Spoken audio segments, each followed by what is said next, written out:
A Palavra da Cruz, do livro Fonte Viva, psicografia de Chico Xavier, ditado pelo Espírito Emmanuel.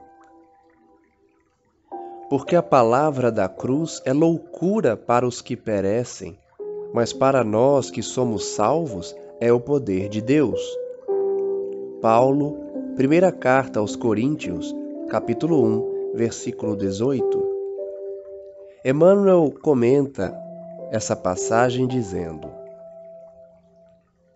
a mensagem da cruz é dolorosa em todos os tempos.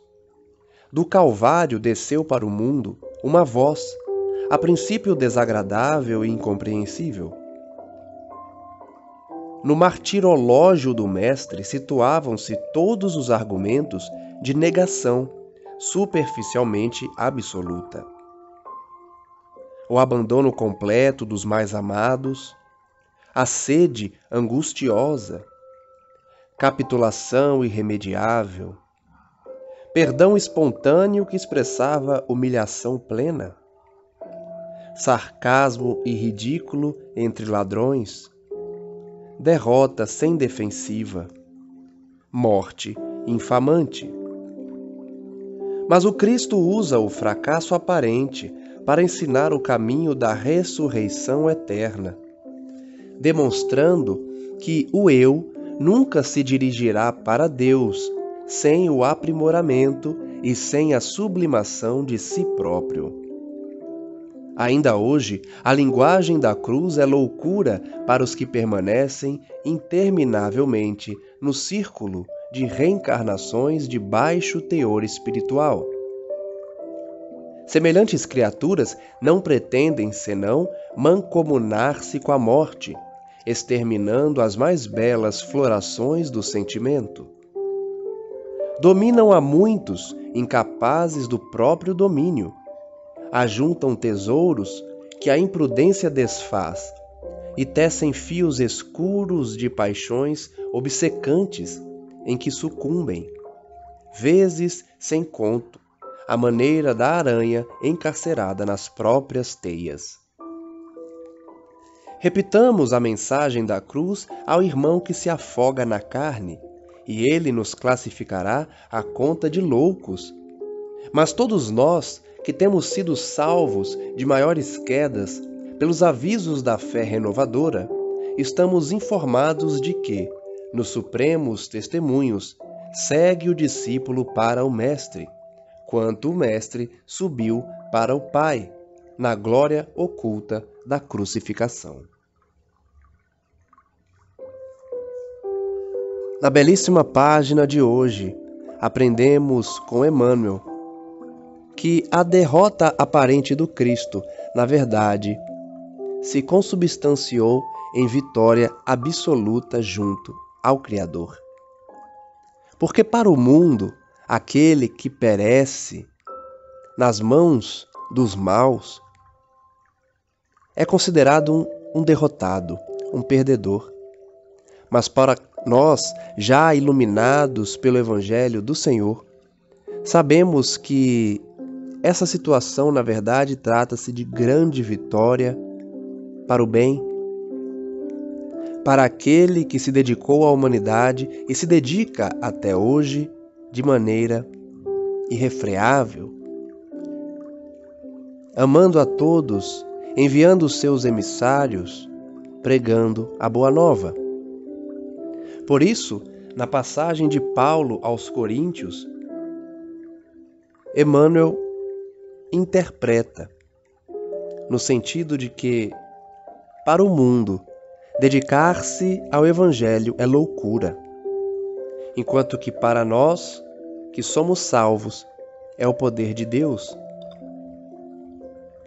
Destacando ainda que o sofrimento, transfigurado aí na figura da cruz, é algo que a grande maioria da humanidade quer distância, porque querem apenas colher frutos de algo que não plantaram, querem somente o lado positivo da vida, sem realizar qualquer esforço nesse sentido, e principalmente sem sacrificar os seus desejos e suas paixões.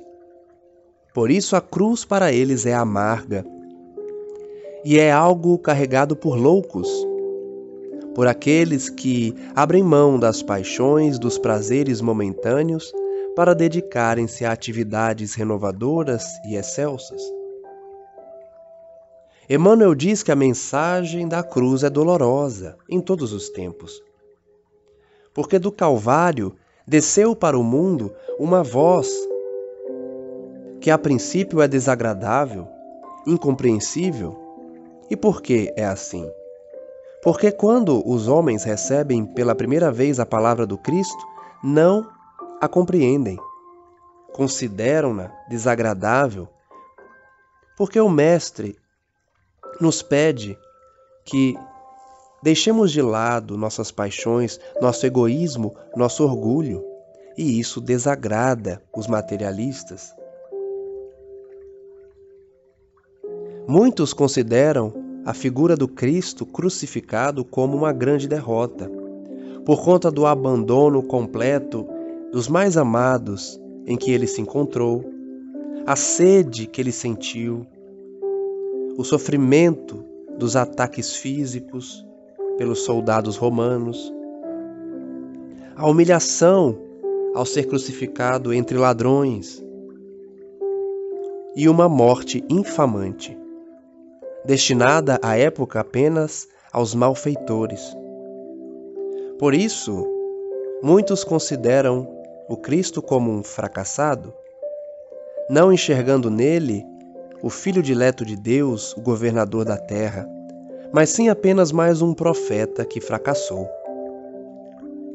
O fracasso, porém, é aparente, porque Jesus ensinou o caminho da ressurreição eterna, retornando após o desencarne do seu corpo físico para comprovar a imortalidade da alma, demonstrando que o eu nunca chegará a Deus sem se aprimorar primeiro, sem sublimar a si próprio. Como dito, para muitos hoje, a figura da cruz é loucura. Para aqueles que continuam a reencarnar, a retornar à Terra em baixo teor vibratório. Essas criaturas, diz Emmanuel, querem apenas aproveitar-se do mundo, das pessoas, entrando em contato com a morte para exterminar as florações do sentimento. Esses indivíduos dominam a muitos, dominam aqueles que não conseguem ter o domínio próprio. Eles também ajuntam tesouros que a imprudência desfaz, tecem fios escuros de paixões obcecantes que acabam sempre caindo como uma aranha presa nas próprias teias. Emmanuel então nos pede: repitam a mensagem da cruz ao irmão que se afoga na carne. Ele, com certeza, o classificará como louco, mas nós, que já despertamos das quedas aviltantes, porque carregamos uma fé renovadora, sabemos que, nos supremos testemunhos, seguimos para o Mestre, enquanto que o Mestre subiu para o Pai eterno, na glória oculta da crucificação. A crucificação, portanto, aparenta fracasso, aparenta algo extremamente negativo destinado aos criminosos, porém, está oculto na crucificação o sentido da libertação do espírito e da glória para aquele que se dedica ao bem e é sacrificado em favor da humanidade. Saibamos, portanto, carregar a cruz, tendo plena ciência de que os sofrimentos e os desafios da vida, a necessidade do autoaperfeiçoamento, de abandonar as paixões e os vícios, trata-se de uma carreira que leva ao Cristo Jesus e, em última instância, ao Pai Criador. Tenhamos em mente que essa caminhada não é derrotista, fracassada, como parece ser aos olhos do mundo, mas na verdade trata-se de um caminho redentor,